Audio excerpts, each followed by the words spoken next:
Hello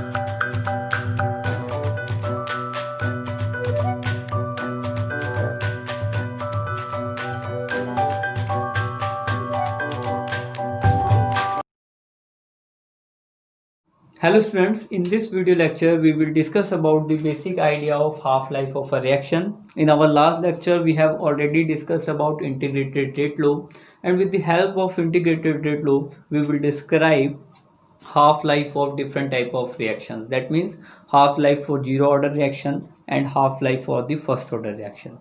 So according to the definition, half-life of a reaction is the time in which the concentration of reactant is reduced to one half of its initial concentration, and it is also represented by T half. सो अगर हम basically बात करें तो जो time required है किसी particular reaction के reactant के कंसंट्रेशन को हाफ करने के लिए, या हम ये कहें कि जितना टाइम रिक्वायर्ड होगा जो हमारे पास रिएक्टेंट है उसका कंसंट्रेशन को हाफ करने के लिए रिएक्शन के थ्रू, उसको हम क्या कहते हैं, हाफ लेंथ. तो सपोज दैट अगर किसी एक पर्टिकुलर रिएक्शन के लिए हाफ लाइफ 2 मिनट्स है, तो हम ये कह सकते हैं कि 2 मिनट में जो उसका इनिशियल कंसंट्रेशन है रिएक्टेंट का वो जस्ट हाफ हो जाएगा. अगर इनिशियल कंसंट्रेशन हमारे पास 10 मोल लीटर इनवर्स है तो वो 5 मोल लीटर इनवर्स में कन्वर्ट हो जाएगा. So first we will find out the half life for the zero order reaction. So basically we will use the integrated rate law to find out the half life of this type of reaction or other types of reaction. As you know that the integrated rate law for zero order reaction can given as in this way: K is equal to R naught minus R over T. Here K is the rate constant for the zero order reaction, R naught is the initial concentration, and R is the concentration at any given time T. So since चूंकि हम यहाँ पे half time की बात कर रहे हैं तो हाफ लाइफ के लिए टी की वैल्यू टी हाफ की इक्विवेलेंट हो जाएगी, और इसी टाइम पीरियड पे जो हमारे पास आर है वो जस्ट हमारा इनिशियल कंसंट्रेशन के हाफ हो जाएगा. सो ये वैल्यू हम इस एक्सप्रेशन में जब पुट करेंगे तो कुछ इस तरीके से रीअरेंज हो जाएगा हमारे पास जो एक्सप्रेशन है, और जब इसको सिंप्लीफाई करेंगे तो हमारे पास कुछ इस तरीके से ये ऑब्जर्व होगा हमको. So here you can see that T half is equal to the R naught over 2K. So we can say that the half life of zero order reaction is directly proportional to the initial concentration of reactant and inversely proportional to the rate constant for zero order reaction. So जितना ज़्यादा हम concentration लेंगे zero order reaction में उतना ज़्यादा हमारे पास क्या होगा, उसकी हाफ लाइफ की वैल्यू होगी, या हम ये कह सकते हैं जितना वैल्यू कम होगी रेट कांस्टेंट की उतनी ही हमारे पास क्या होगी, ज़्यादा वैल्यू होगी टी हाफ के लिए. सो अगर किसी पर्टिकुलर रिएक्शन के लिए टी हाफ की वैल्यू बहुत ज़्यादा है तो आप ये कहेंगे कि रिएक्शन स्लो है, या आप ये कह सकते हैं कि उसका जो रिएक्टेंट है उसको कंज्यूम होने में काफ़ी टाइम लगेगा, वो धीरे धीरे रिड्यूस होगा. और अगर किसी पर्टिकुलर रिएक्शन के लिए हाफ लाइफ बहुत कम है तो आप ये कह सकते हैं कि उसका जो कंसंट्रेशन है रिएक्टेंट का वो बहुत जल्दी रिड्यूस हो जाएगा. Similarly, we can find out the half life for the first order reaction. Here you can see that the integrated rate law for first order reaction can given us in this way. Here K is the rate constant for first order reaction, and 2.30 over T multiplied by log R naught over R. Similarly, R naught is initial concentration and R is the concentration at any given time T. So similarly चूंकि half life की बात कर रहे हैं तो हमारे पास जो T है वो T हाफ की इक्विवेलेंट है, और जो हमारे पास R है जो कंसंट्रेशन है वो जस्ट इनिशियल कंसंट्रेशन का हाफ है. वैल्यूज को पुट करेंगे इसी एक्सप्रेशन में, देन उसको सिंप्लीफाई करेंगे, तो सिंप्लीफिकेशन के बाद हमारे पास कुछ इस तरीके से एक्सप्रेशन आएंगी. यहाँ पे आप देख सकते हैं जब कैंसिल आउट करेंगे तो log 2 में कन्वर्ट हो जाएगा. log 2 की वैल्यू 0.301 है, तो सिंप्लीफिकेशन करने के बाद हमें कुछ इस तरीके से वैल्यूज ऑब्जर्व होंगी. यहाँ पे आप देख सकते हैं t half is equal to 0.693 over k. So जो हमारे पास फर्स्ट ऑर्डर रिएक्शन है वहाँ पे आप देख सकते हैं कि जो हाफ लाइफ है रिएक्शन की वो इनिशियल कंसंट्रेशन पे डिपेंड नहीं करती है, वो इन्वर्सली रिलेट होती है किसके साथ, जो रेट कांस्टेंट है हमारे पास. तो रेट कांस्टेंट डिस्क्राइब करेगा कि हमारे पास पर्टिकुलर किसी रिएक्शन के लिए जो कि फर्स्ट ऑर्डर है उसकी हाफ लाइफ कितनी है. अगर इसकी वैल्यू ज़्यादा होगी हमारे पास तो कम हो जाएगा टी हाफ, और अगर इसकी वैल्यू कम होगी तो हमारे पास टी हाफ की वैल्यू ज़्यादा हो जाएगी. तो इन्वर्सली प्रोपोर्शनल है, आप डायरेक्टली ये भी कह सकते हैं कि t half is inversely proportional to the rate constant in first order reaction. तो ये हमारे पास बेसिक कॉन्सेप्ट है हाफ लाइफ का जीरो ऑर्डर के लिए और फर्स्ट ऑर्डर के लिए.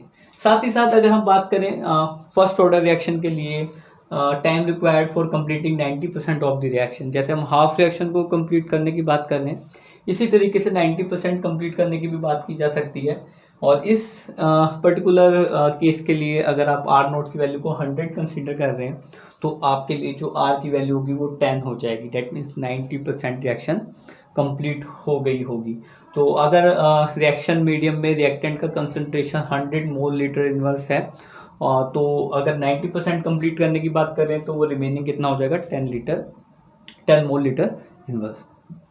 तो फिर से जो इंटीग्रेटेड रेट लो है उसमें हम वैल्यूज़ को पुट करेंगे, पुट करने के बाद सिंप्लीफाई करेंगे और हमारे पास कुछ इस तरीके से ये वैल्यू कन्वर्ट हो जाएगी।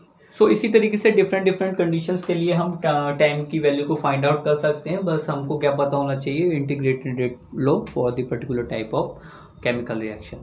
सो अब next topic is pseudo first order reaction. तो सूडो फर्स्ट ऑर्डर रिएक्शन जैसा कि नाम में है कि हमारे पास ये एक्चुअली फर्स्ट ऑर्डर रिएक्शन नहीं होगी, बट किसी कंडीशन में हमको ये कैसी लगेगी, फर्स्ट ऑर्डर रिएक्शन की तरह। So according to the definition, the reactions which are not truly of first order but under certain condition becomes reaction of the first order are called pseudo first order reaction.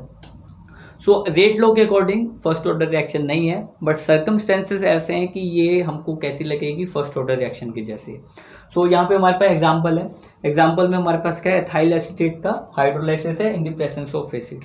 तो जब हम hydrolysis करते हैं इस ethyl acetate का तो हमारे पास acetic acid form होता है और एथेनॉल फॉर्म होता है। सो बेसिकली अगर हम इस पर्टिकुलर रिएक्शन के लिए रेट लॉ को डिस्क्राइब करें तो वो कुछ इस तरीके से है। That means second order reaction है हमारे पास। जो रेट ऑफ रिएक्शन है वो कंसंट्रेशन जो एथाइल एसीटेट का है उस पर भी डिपेंड करती है और H2 वाटर के कंसंट्रेशन पे भी रेट ऑफ रिएक्शन डिपेंड करती है। बट अगर हम वाटर का कंसंट्रेशन बहुत ज़्यादा ले लें with respect to the ethyl acetate, काफ़ी ज़्यादा ले लें, तो ऐसी कंडीशन में क्या होगा कि हम इस पर्टिकुलर रिएक्शन को फर्स्ट ऑर्डर कंसीडर कर सकते हैं। The concentration of H2 does not alter much during the course of reaction, so H2 can be taken as constant.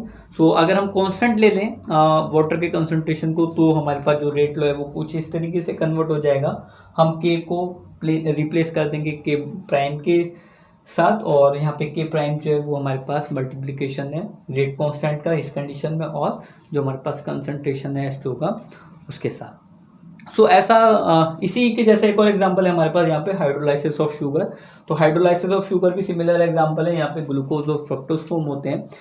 So student इस कॉन्सेप्ट को समझने के लिए हम एक एग्जांपल की हेल्प ले सकते हैं। यहाँ पे हमारे पास ए का कंसंट्रेशन ज़्यादा है और बी का कंसंट्रेशन काफ़ी कम है ए की रिस्पेक्ट में।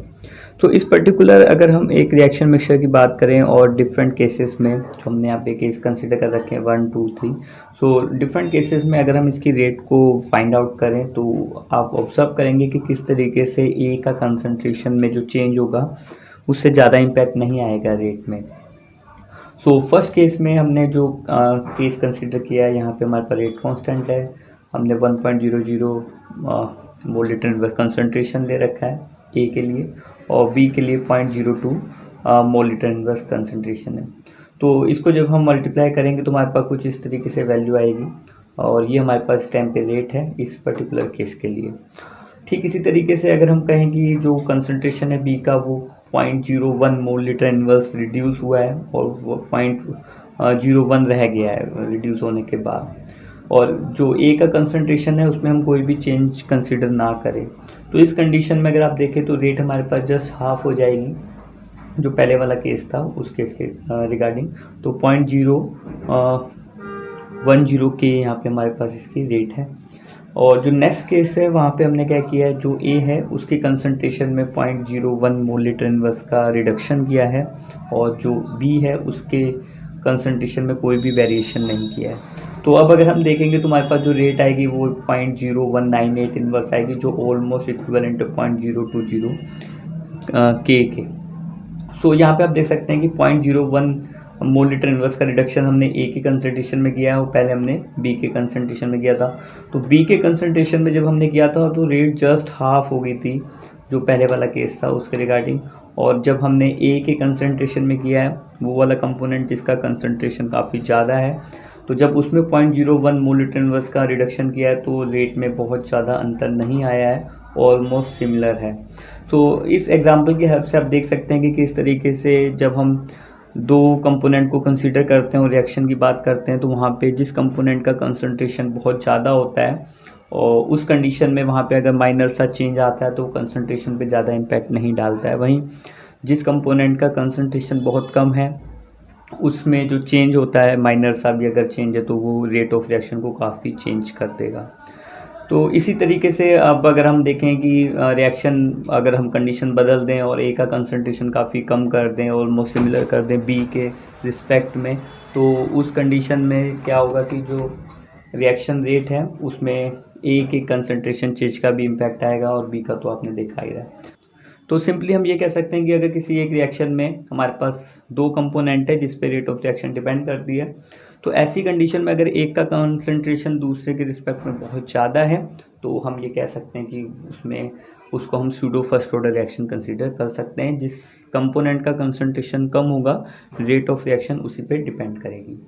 ठीक इसी तरीके से जो भी हमने एग्जांपल कंसीडर किए थे जिसमें हाइड्रोलाइसिस ऑफ एथाइल एसीटेट था, वहाँ पे वाटर की प्रेजेंस ही और वाटर का कंसंट्रेशन आपको पता लिक्विड फॉर्म में 55.5 मोल लीटर इनवर्स इसका कंसंट्रेशन होता है जो कि चेंज नहीं होता है रिएक्शन के साथ साथ, वो कांस्टेंट बना रहता है।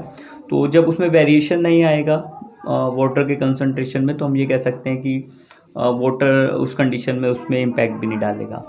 तो इस तरीके से हम कंसिडर करते हैं सूडो फर्स्ट ऑर्डर रिएक्शन को। सो स्टूडेंट ये था हमारा आज का लेक्चर। आई होप आपको काफ़ी सारे कॉन्सेप्ट समझ में आए होंगे हाफ लाइफ और सूडो फर्स्ट ऑर्डर रिएक्शन के regarding. So we will discuss some other topic in our next lecture. Thank you very much for watching this video.